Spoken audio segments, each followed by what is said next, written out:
Baleshwar FM college जोटा autonomous university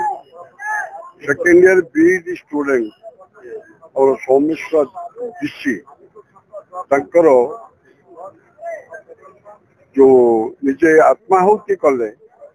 आत्माहुति करने बाध्य करा जाइथिला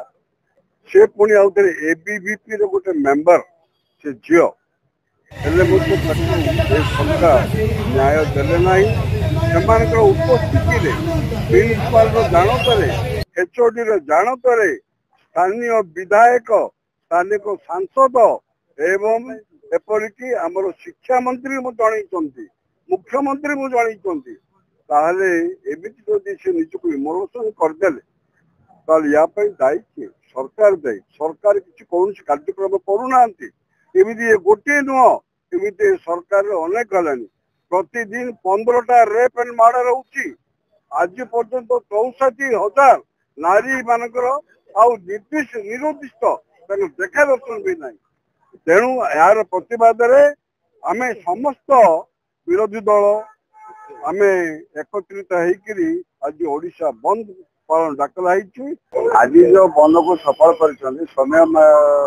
जो छात्री मृत्यु है तार प्रतिवाद रे आमे बंद डाकरा देचु लोक खाली जानी सारी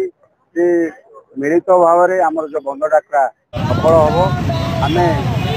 कौन हैरान करूँ आम शांतिपूर्ण भाव में बंद का पालन जिला कांग्रेस ऑफिस ब्रह्मपुर बाहर गंजाम जिलार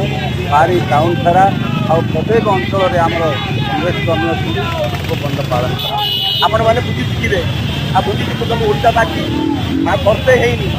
64,000 महिला गायब हो गले कौन मीडिया भाई मैंने आपण मैंने आक्रोश देखुना मु जड़े रश्मि पट्टनायक ओडिशार पिला ने समस्त ओडिशा समस्त दायित्व अच्छी तो मोर अनुरोध आपण मैंने जब एग्रेसिवली न देखे ए स्टेट को पंगुपाल करदे जे रकम गुजरात है जो रकम अदर स्टेट है मध्य प्रदेश है बारिकी स्टेट है ओडिशा भी सिंह हो 64,000 है 64 लक्ष झील माने रेप करे आपण किसी डाउट हेनी से बापा तो जड़े हेड क्लर्क चाकरी कर गवर्नमेंट चाकरी कर जानते गवर्नमेंट चाकरी कर लोक से मुह खोली पारे माँ मरले झील मरले पुओ मरले मुह को बंद कराई रखाई जदि बापांगर एते होती से आगुरी कोटे शोते से कहीं मीडिया बैठ दौनते पॉलिटिकल होती बोलिकी निज झील मरीगला पर आसिक कहते पॉलिटिक्स होनी